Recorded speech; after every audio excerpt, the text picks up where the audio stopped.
How we doing, guys? We got ourselves one of the latest releases from Innis Gunn. This is their Oloroso Cask.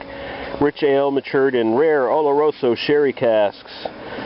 If you're not familiar with what Oloroso sherry casks are, it's basically Spanish wine, sherry, high fortified wine. It says here produced in Jerez, Spain, I guess. Oloroso in Spanish means scented.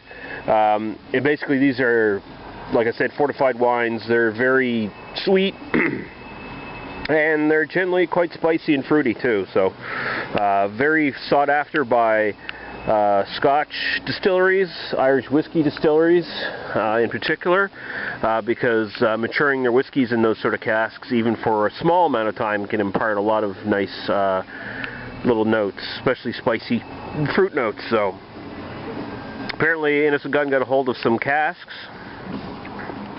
and oh yeah, you just hold it. You've been playing all day now. Come on now. So I was saying, apparently Innis Gunn got a hold of some casks that have both had the sherry in them, and they've also had whiskey in them, some sort of Scotch. It says here, lucky enough to be able to source some that have been used for Oloroso Scotch whiskey maturation. So there you go. So there might be some, you'll probably have your typical Innis Gunn whiskey notes as well as the sherry cask notes, which should be interesting. They say they brewed the base beer using their Innis Gunn malt and crystal malt, and they got Fuggles hops in this one, matured for 60 days, so it's on the higher end of their maturation, and 7.4% alcohol by volume. And I'm not going to get into the tasting notes. They suggest to have it with soft goat's cheese, beef, carpaccio, olives, or figs. Contains wheat, barley malts. Yeah, so there we go. Innis Gunn, their newest one. We'll open it up and see what we think of it. All right, we're back to the Innis Gunn Oloroso. So she's a straight up amber. Go right to the aroma. Let's put this down here.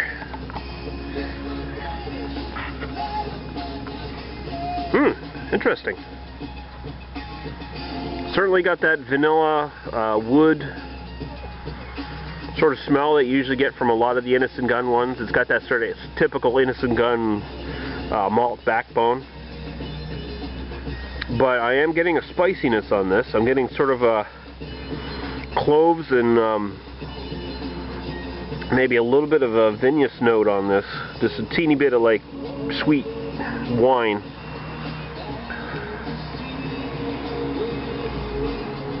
Yeah, a little bit of cloves. Maybe some allspice, but interesting. It's nothing, it's not fantastically different from a lot of their aromas, but it does have that spicy component, which is a little different. Alright, let's throw the ball for the dog here. Where'd your ball go?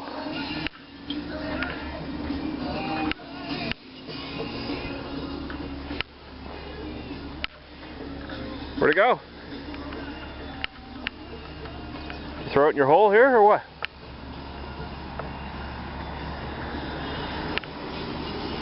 Oh, Jesus. You're hiding it on me, dog. Run it over here. Come on. There we go.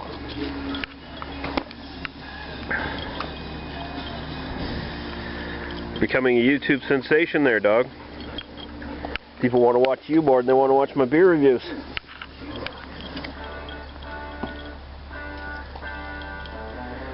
Girl. Alright. So back to the Oloroso. Smelled it, so we'll go right to the taste. Cheers.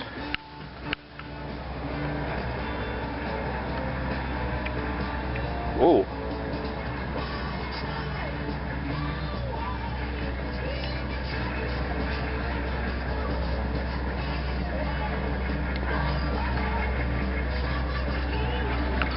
Ah, nice. That Innis Gunn backbone I talked about, it comes out in the finish again. You got the vanilla, you got the wood, right? Typical Innis Gunn taste.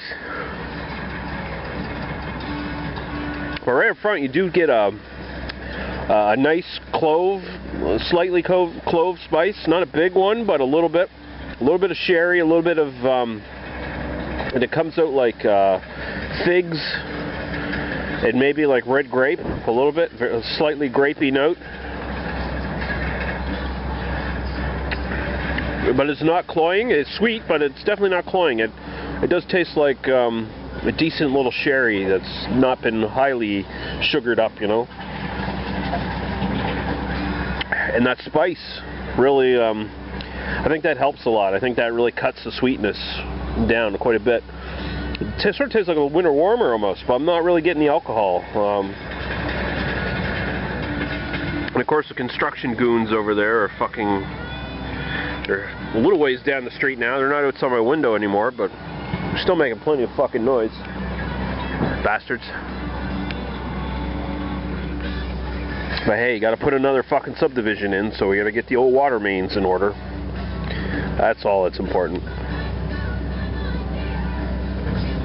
Anyway. Yeah, nice. Caramel, slightly toffee-ish, malt-based, typical Innis Gunn notes. They mix really well with the spice and the sherry.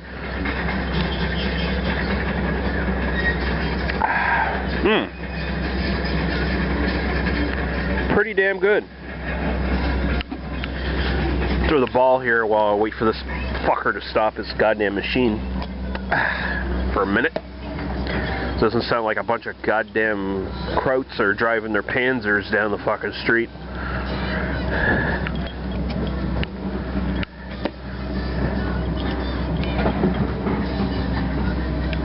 Fucking Nazis. I'm sorry, I'm just going all off. But come on, does that not sound like a fucking panzer coming down the street to subjugate the Poles or something?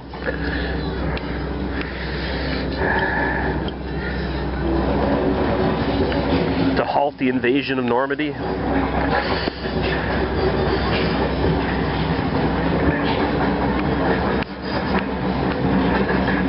We'll be back in a minute with my final thoughts. I gotta wait for this fucker to stop. Alright, we're back. That fucker ain't stopping anytime soon, I don't think, so hopefully you can hear me a little bit better over here than you could over there, where I'm like 3 feet away from the motherfucker. But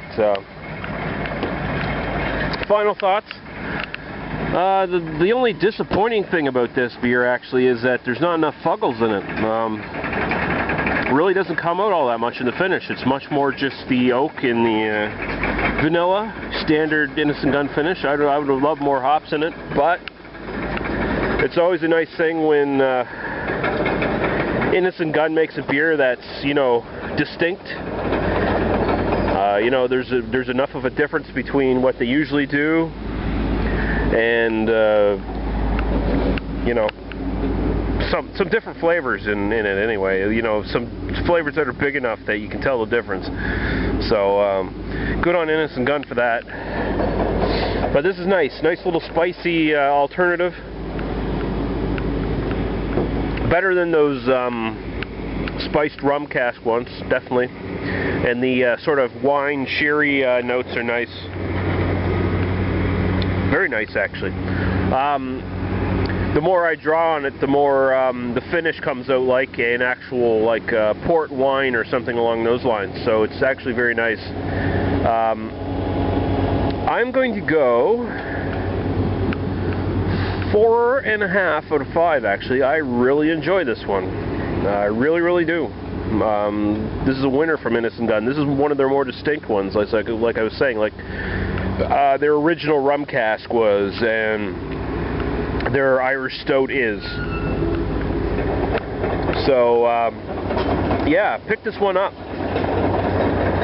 Innis Gunn Oloroso Cask is a 4.5 out of 5. Very good stuff. Thanks, guys. We'll see you later.